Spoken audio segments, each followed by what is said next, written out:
Vous créez du contenu, que ce soit avec votre blog, chaîne YouTube ou podcast, ainsi que sur vos réseaux sociaux. Cependant, vous vous demandez si vous devez uniquement créer du contenu dit evergreen, soit qui perdurera dans le temps, plutôt que de profiter de l'actualité. Je réponds à cette question dans cet épisode. Les médias sociaux en affaires est votre rendez-vous hebdomadaire pour en connaître davantage sur les différents réseaux sociaux et les plateformes de création de contenu dans un contexte d'affaires. Chaque semaine, je, Amélie Delobel, répondrai à une question thématique qui vous permettra d'appliquer concrètement ces conseils pour votre entreprise. C'est parti! Bonjour et bienvenue sur les médias sociaux en affaires, épisode 95. Alors que je réponds à la question, doit-on uniquement créer du contenu evergreen?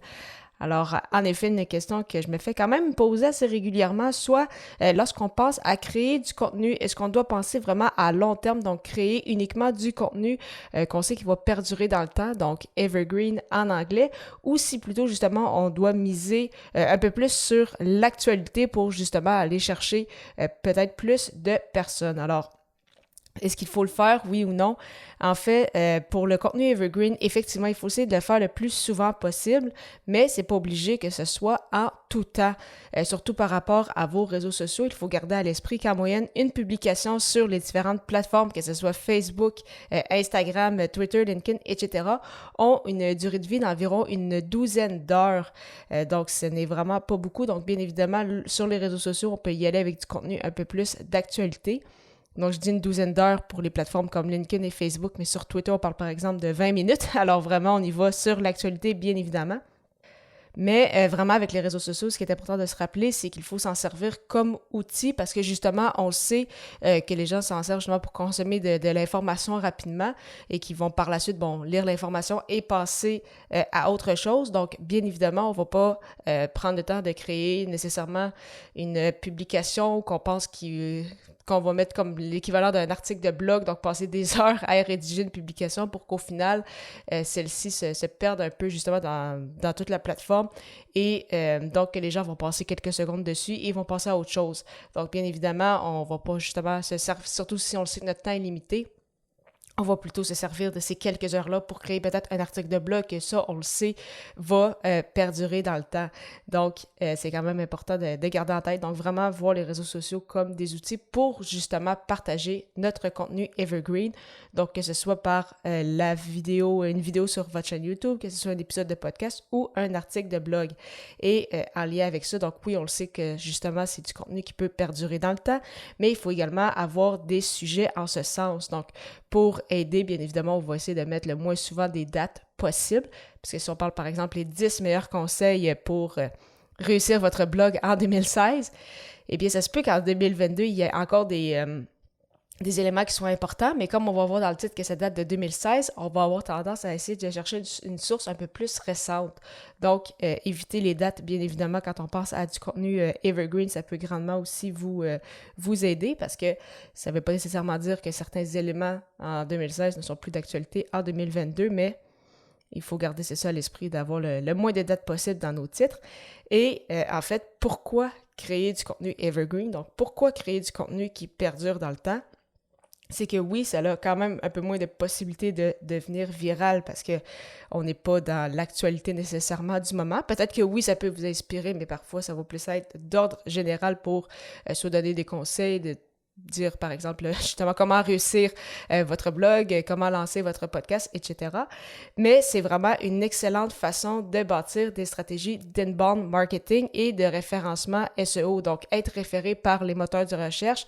On ne peut pas vraiment faire ça via des publications sur les réseaux sociaux. Il faut le faire avec des pièces de contenu sur le long terme.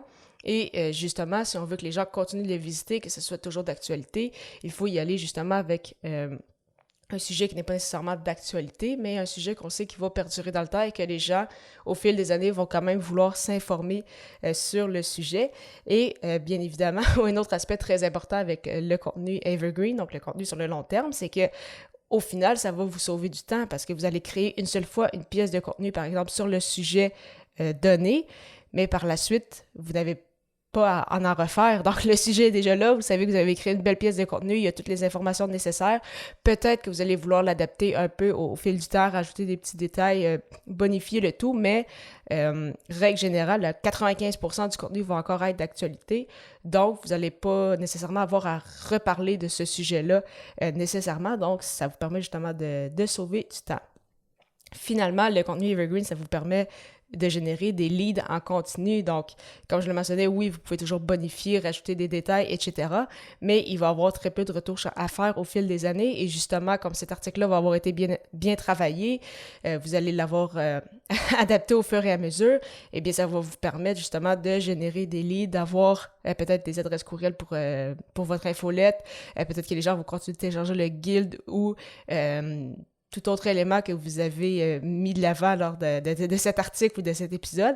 Et donc, justement, ça va vous permettre de générer peut-être des clients potentiels tout au long de l'année et ce, pendant plusieurs années. Donc, vraiment, quand on se demande, est-ce qu'on doit créer uniquement du contenu Evergreen? Non, mais c'est certain que c'est quand même du contenu à très, très grande valeur qui est très intéressant. Donc, pour les réseaux sociaux, on s'en sert comme outil. On va y aller avec peut-être des fois du contenu un peu plus d'actualité. Oui, on va s'en servir aussi pour partager justement nos pièces de contenu Evergreen et justement pour que ces dernières soient des pièces de contenu qui vont perdurer dans le temps. Bon, c'est essayer de s'assurer de ne pas avoir de date, ou en tout cas le moins de dates possible pour justement faire en sorte que les gens vont continuer de le lire, peu importe qu'on soit en 2016 ou en 2022.